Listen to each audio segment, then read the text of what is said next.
হরে কৃষ্ণ, রাধে রাধে। তোমরা কেমন আছো? আজকে আমি ঠাকুরের জন্য ভোগ লাগিয়েছি। আমি রোজই ভোগ লাগাই, আজকে আবারও ভোগ লাগিয়েছি, তার জন্য তোমাদের সাথে আমি শেয়ার করছি। এখানে আমি ঠাকুরের জন্য কি কি রান্না করেছি।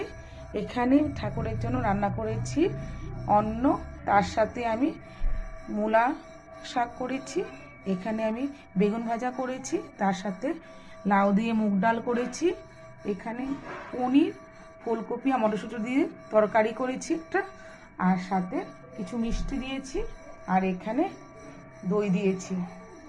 তোমরা ভোগটা দর্শন করো, ভোগ দর্শন করলে দুর্ভোগ কাটে। তাই তোমরা সবাই চলে এসো আমাদের বাড়িতে, আসলে পরে ভোগের প্রসাদ খেতে পারবে। আজকে আমি ঠাকুরের জন্য বেশি কিছু রান্না করতে পারিনি, তাও তোমরা বলবে আমার ভোগের রান্নাগুলি কীরকম হয়েছে, আর আমার কমেন্ট বক্সে কমেন্ট করে জানিও।